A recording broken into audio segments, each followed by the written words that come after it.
Hello and welcome everyone to this new YouTube video. And in this video we will learn about assertions in JMeter. I know you all are bored by learning JMeter, but let's do something interesting. Let's learn assertion. It's a very useful and very important topic as part of interview, as part as well whenever you are doing your performance testing also. So in this video we will cover what is assertion, what are the types of assertion, and we will also learn how to do it live in JMeter. So without wasting our time, let's start with the video, and I'll recommend you to stick to the video and I'll make you pro by the end of this video. So let's start. Assertion are used to verify the response is what you expect. So basically, if you are a guy from automation, or even if you are a guy who understands what an assertion, it basically means that you have got certain response. You have an API, you hit the API and you get certain response, and in that response you want to validate that some things are present or not, some text fields are present or not, if what is the status code of that response. I know you can do it manually also. You can just look into the response and just figure out, okay, the status code is 200 and this field is present. But what if there are 1000 responses? What if there are 1 lakh responses? You are not going to do manually verify the 1 lakh responses, right? In performance testing, we basically hit the API and get more than 1000 responses, or like sometimes in lakhs also. So to handle that, handle that situation, we have assertions in place. So what are the types of assertion? Response assertion. So whatever response is coming, you can check if response contains specific text or not. Duration assertion. You can check if request completes within a time limit or not. So for example, you are doing performance testing and you want to check if each and every request, each and every response which are coming, that is coming under 10 milliseconds or not, or 100 milliseconds or not. So you can use that assertion as well. So in that 1000 responses, you don't even need to go manually and verify that every response is under 100 milliseconds or not. So you can do that. You can do the size assertion. Sometimes you need to check the size of the response body, if it is in our expected range or not. You can check that. You can do XML JSON assertion, validate specific path or structures, validate the JSON schema. Very important, very useful. You can check how to validate the JSON schema. XPath assertion and JS 223, which is custom logic. You can write your custom logic as well. So if you want to do some some out of the world, out of the blue assertion, you can write your own logic also in JMeter. So everything is possible. We are going to just see few of them, because almost all of them are same. You just need to code it little bit differently. So we'll just see the example how to do it, and I hope if you have any doubt after that also, you can just come down to the comment section. So let's begin. This is our JMeter, and if you remember, in our previous video we have already set up everything.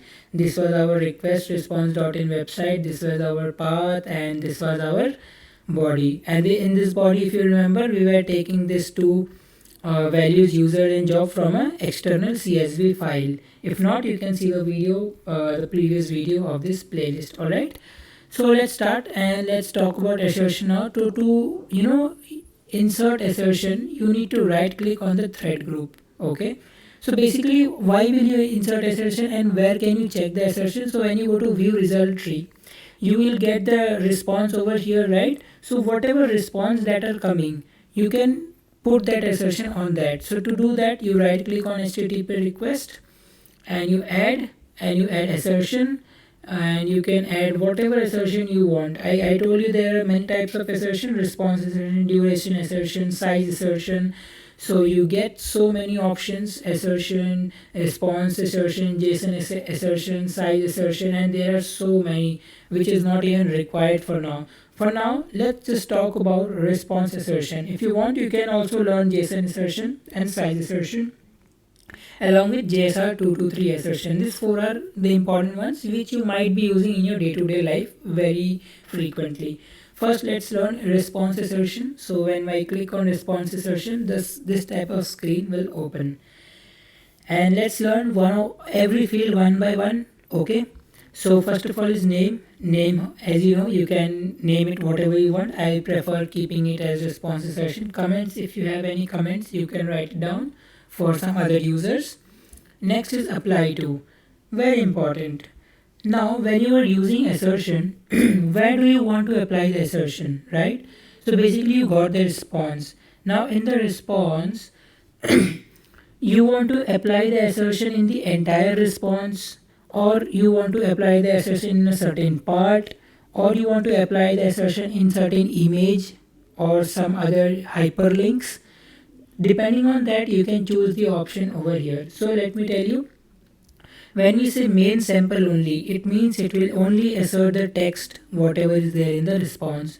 When I say apply to subsamples only, it means it will only test the images or any hyperlinks or any metadata which is there in the response.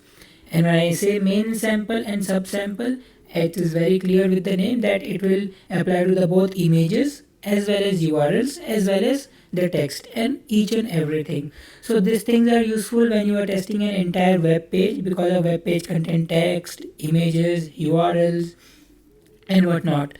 So when you're testing a web page, you can use this option. But now for learning purpose, let's talk about text only.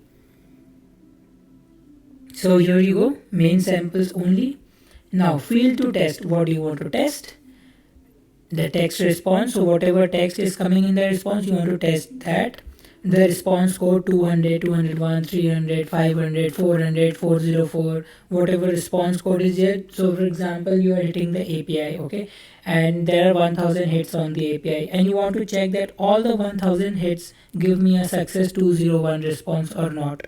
If one of them also give 400 or 500, it means my test is failing. So you can use this response code as well. Next is response message. So when we say 404 not found, that not found is your response message. If you want to assert response message, you can use this option.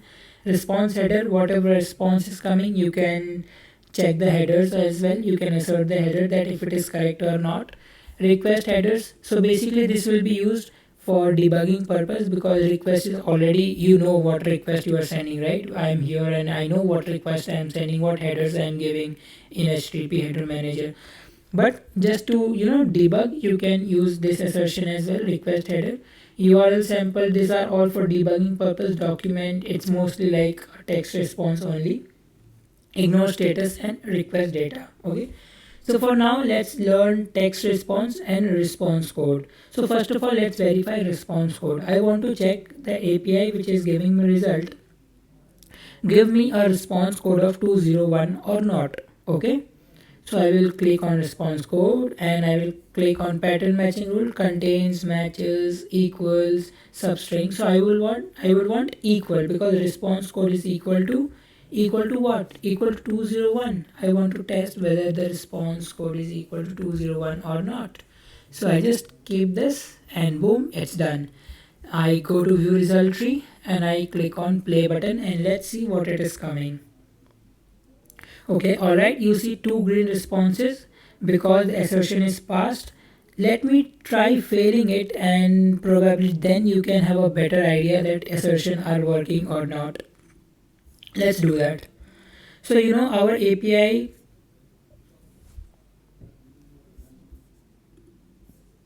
okay, over here our API, this is the API, and this API we are creating. So this API will return 201, but let's check and let's write 400. Okay, so basically my API will return 201, but I am asserting that let's check if it is 400 or not. So definitely it will fail. Let's go to view result tree and let's run it again. Alright, you can see two failed requests. What are they? If you just expand this and you click on response assertion, you see received 201, comparison 400. It means our assertion is working. Alright, 201 is what we wanted and 201 is what we are getting and 400 is what we wanted. Alright, so let's go back and let's come here and let's change it to 201.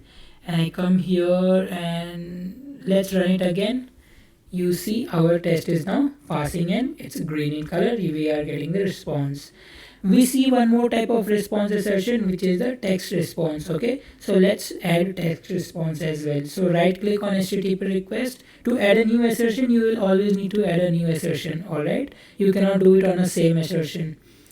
Response assertion. So the first response was for response code, and this is for text response.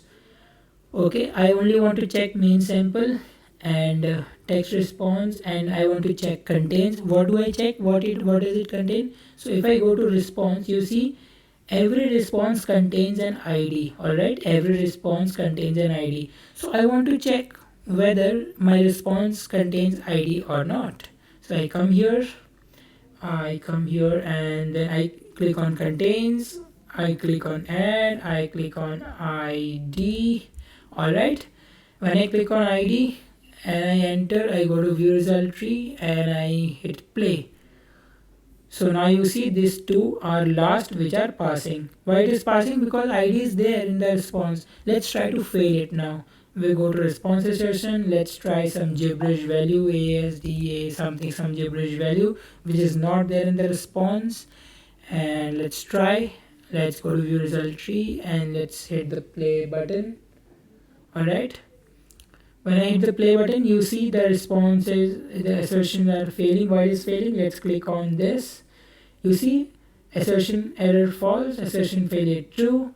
Why? Test fail contains this text. This text does not contain, so it is failing. Alright, we go here, we fix it, we click on ID. We write ID and we come here again. Coming here, then we see view result tree and let's play again. Alright, now it is passing. So I hope assertions are clear. You can add more assertion you want. You can play around with this, add assertions, response, JSON size, whatever you want. You can just play around. It's not a big deal. If you have any doubt, you can come down in the comment section. I will reply to each and every comment, don't worry. Next, in the next video, we are going to learn timers. Yes, you are correct. We are going to learn timers just like assertions. We have timers as well. It's a very important topic and it allows you to have more flexibility in your performance testing. So that's all for this video. If you have liked the video, you might consider subscribing or liking, whatever is your choice. Until then, bye bye, take care, see you.